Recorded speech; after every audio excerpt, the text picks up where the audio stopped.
Now, greetings everyone. I'm Abraham Christopher M. Buit. So, inapili po ng aming group na gawin is yung student registration form. Bali, today is ipapakita ko muna sa inyo kung paano siya nag-work. So, pagkaroon po ng program is lilitaw tong login form. So, for example, meron na tayong existing account. Tapos, kunwari mali yung nalagay ng user na password.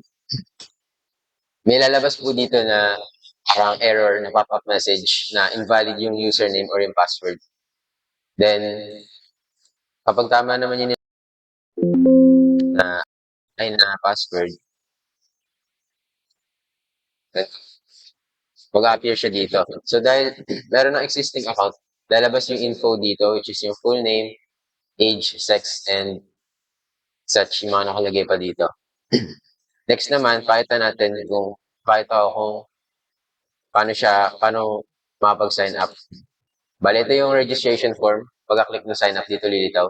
So, dito sa first name, yung sa mga names, which is string yung ginagamit dyan, kapag nag-input dyan ng mga ng bawa number, hindi tatanggapin kasi string yung dito. String yung ginagamit na data type. Then same naman sa age, kapag letter naman yung in-input is hindi siya valid kasi integer yung gagamitin which is numbers. Kunwari empty lahat or hindi tapos ma-fill up ng user. Pag pinindot yung submit, may lalabas ulit na pop message which is kailangan lahat ng is makilaban. Then, so, ito naman yung result kapag fill up na siya ng kompleto.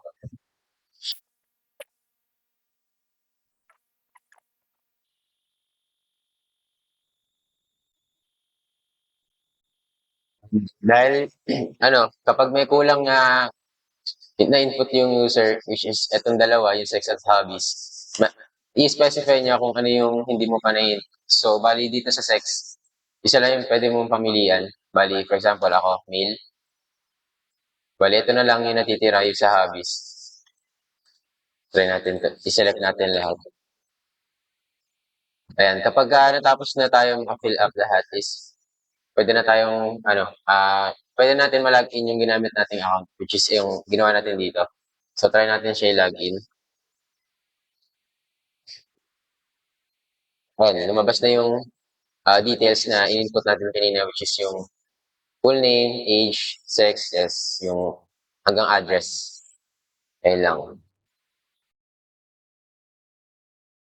Good day. So I am Aaron Rodolfa, and I'm going to discuss about the project that we chose, which is the student registration form. Student registration form application is designed to allow students to create an account and log into the system. It provides a structured way of users to register their details such as their password and username, ensuring secure access through authentication. So I'm going to show you po the two features of our student registration form, which is this one po is the sign up form and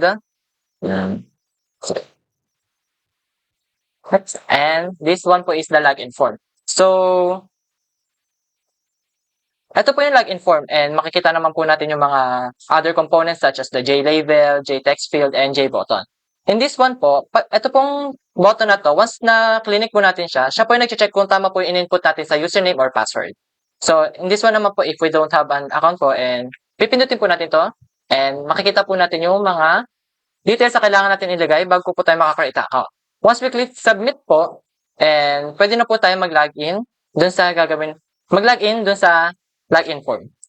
So in this part po, ito po yung i-explain ko po yung each Java Swing components po, which is the first one is the JFrame. So the JFrame is the main window that contains all components. The second one is the JPanel. Ito po yung container na nagko-contain ng multiple user interface such as the JLabel, JText field, or any other. So JLabel po, ito po yung static na text na nagde-describe po dun sa inputs natin. So the next one is JText field. Dito po tayo nag-enter ng mga inputs, which is such as username and password po yung nakalagay po sa login form natin. So JRadio button. Similar po siya sa JCheckbox. The difference lang po is, in JRadio button, you're only allowed to choose one options po. Unlike sa JCheck button, makakapili ka po ng multiple. So before po kayong mag-ano ng JRadio button, dapat po may button group para po isa lang po yung mapipili natin. Kasi kung wala po yan is parang katulad lang siya ng JCheckbox kung saan makakapili po tayo ng multiple options. And the next one po is the JText area. Similar din po siya sa text field kaso dito po is mas marami ka po ma-input na mga details and mas marami pong line siya. And the next one po is JPassword field. Similar din po siya sa JText field kaso ang pinagkaiba po nito is it must the input for the passwords po. And yeah, that's all. So, greetings everyone and Miss Sai. So, I will present to you our code. So, my part is dummy account, dummy data, and validations. So, the default username and password. So, makikita natin dito yung sa code namin is yung sign user and yung which is nilagay namin is yung Abraham Bukid. Then sa sign pass, yan, sa sign pass, makita natin dito na nilagay namin is BAM1ITA. So, doon sa sign user and sign pass, ginagamit siya para mapadali ang testing ng login system. So, sa halip na pilitin ng user na mag-sign up, may preset credential na agad na maaari natin gamitin. So, kapag ang in-input ng user, kapag ang ini-input na username at password ay hindi siya nagtutugma, is hindi siya nagtutugma sa naka-store na values, magpapakita siya ng or magpa-flash siya ng error. So, yan. Magpa-flash siya ng error. If naman tama yung nilagay natin na naka-store na values, if magpa-flash siya ng registered student details. So, yan, student details. So, ginagamit din ito para matukoy kung ang default user ang nag-login. Like for example, sa sports, nilagay sa hobbies, ang napili natin is sports. So, ipapakita nito ang actual na napili nating hobbies. So, ang ganitong sa ganitong setup, mapapadali sa validation at maaaring mapahusay gamit ang database storage. And mas higit na input validation para sa seguridad ng system. So, that's all. Thank you. Good day and dangal greetings everyone. I am Pauline Balayan and I will be explaining the main method first. Sa main method, this is the entry point of our program. Dito rin po nag-start yung pag-execute namin ng code. In our case, ang unang tawag sa main method is yung login form. Dito po sa login form, it contains a code that creates a login window that uses JFrame at JPanel. It also contains a field para sa username input at password input. And also, yung mga login buttons for user interaction. Dito naman po sa login form, it contains the JText field and JPassword field. With this, we can get info from the user input. Yung JText field po, para siya sa username and yung password field naman para sa password. Sa password field po, it shows a bullet or asterisk instead na yung real characters na ini-input ng user. This is to encrypt the info na nalagay ng user para ma-prevent din yung unauthorized access. Sa function naman po ng login button, we use a method at dito rin po nagko-contain ng validation para sa user input if tumutugma yung in-input ng user and in-input ng user na username at password. Dito po sa part na to, Dito po sa part na to, pag walang in-input yung user sa password field or text field, message dialog na all fields must be filled. And dito naman po sa else if, pag yung user po nag-input siya tapos hindi tumutugma dun sa nilagay niyang username or password kanina sa login window, mag-show naman po dito ng invalid username or password. Dito naman po sa else, kapag tama lahat or accurate lahat ng nalagay ng user or pag successful, magpo-proceed po sa next form at yung login frame that set visible to false para po mag-close yung login frame. Dangal greetings. I'm Jerome Ivan Beato and i-discuss ko yung code namin sa sign-up form. And yung sign-up form namin is meron siyang hiwalay na method and pinangalan namin siyang sign-up form para ma-identify namin na sign-up form siya. And yung JFrame, may ano na siya, may title na siya ng student registration form. Like, naglagay din kami ng panel kasi doon nilalagay yung ibang elements. Elements. And sunod is itong new label. May title siyang registration form. Ito yung pinaka-title nung ano namin, registration form. Makikita siya sa pinakataas. And itong set foreground is ano, ito yung nagpapalit nung color ng font. And itong set horizontal alignment is yung nagse-center ng text dun sa sa application. And sunod is itong J-label na first name. Itong J-label is label siya para sa para sa text field, para alam ni user kung ano ilalagay niya. And itong text field is para siya sa first name kasi para siya sa first name. And sunod is same lang siya dito sa yung middle name is same lang doon sa first name.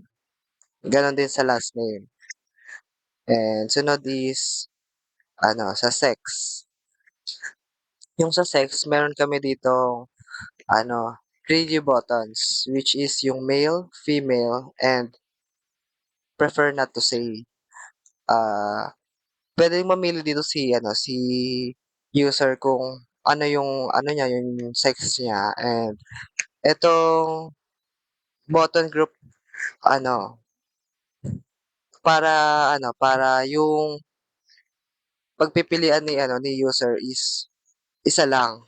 Like, hindi siya multiple na mapipili. Isa lang yung pwedeng mapili, ganun. And sunod is age. Same lang dun sa names, pero numbers yung ilalagay dito. Kasi nga age, di ba? Eh, and yung program dito is i-input lang ni user kung ano yung niya, yung program niya. Kunyari BSIT, ganyan. Sunod hobbies. Dito, meron kaming apat na checkbox, which is yung sports, arts, academics, and others. Dito, pwedeng mamili si user ng multiple choices. Tapos, ayun, pwede siya mamili. Then, sa address, ang ginamit namin dito, yung text area para malagay ni user completely yung address niya and makita siya in one frame. Sunod is yung username. Mamimili dito si user kung anong username yung gagamitin niya. Then, sunod, password. Dito sa password field is naka-encrypt yung password na ilalagay ni user. And, hindi siya makikita ng iba. Ganon. Sunod is button, G button. Itong G button namin is pang-submit. After mapindot ni user yung submit button, edi meron na siyang account. Ayun lang. Thank you.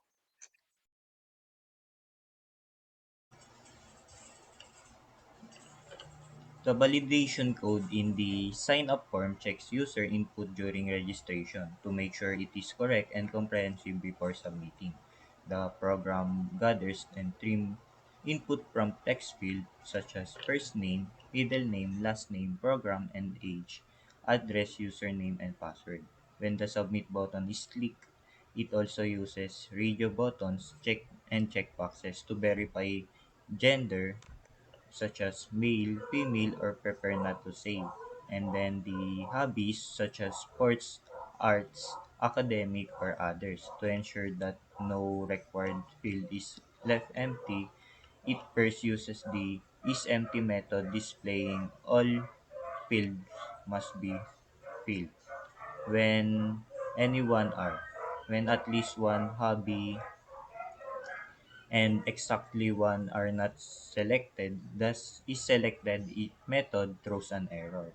And for the pattern and for this pattern permits only letters for names and programs. And then this pattern limits each two numbers, and this pattern guarantees the address contains only letters, numbers, and spaces without special characters. These rejects pattern are used by the matches method to restrict input formats. If all validations are successful, the current form is hidden and the login form method is called to continue, and the confirmation message called successfully registered appears, and the J option pane is used to display an error message in the event that any validation fails, making sure that all inputs are complete and organized correctly before proceeding. And for the login form, when a user login, the validation code verifies their credential and compares them to stored values. Upon clicking the login button, the application trims the user's password and username. It first determines whether either field is blank using the isEmpty method. If it is, it raises an exception with the message all fields must be filled. Following that, it uses the that equals method to compare the entered credentials with the stored ones, sign user, and sign pass. This method uses case sensitivity to determine whether two strings are identical. If both validations are successful, the login form is hidden, and the registered student details method is called to continue, and a login successful message is shown. The error message is displayed using the J option pane in the event that any validation fails. This guarantees that only individuals with the right credentials can proceed to the next form or to the student registered details. Final greetings. I am Michaela Princess Aikasina, and I will be the one to explain the error handling, which is in try catch, and the register student details method. So yung error handling, ginamit namin siya sa sign form method and login form method. So usually, error occurs when Java normally stop and generate an error message. The technical term for this is Java will throw an exception or throw an error. So ipapakita ko yung try catch na ginamit namin sa sign up form method. Ito.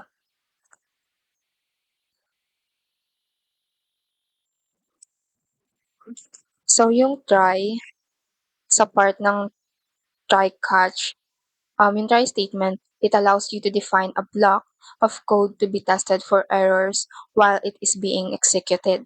While yung catch statement naman, it allows you to define a block of code to be executed when error occurs in the try block. Then, ganun din yung ginamit namin sa login form method. Ngayon, i-explain ko naman yung mga nakalagay sa registered student details method.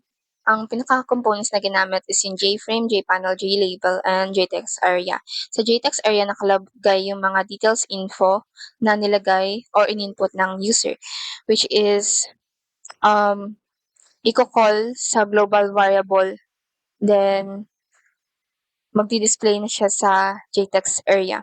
Then, itong purpose ng string dummy data. So, kapag yung user or yung nilagay ng user sa username and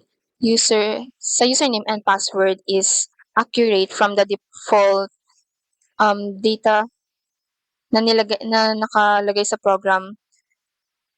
Ang kukunin na hobbies na ilalagay or i-display is yung sports.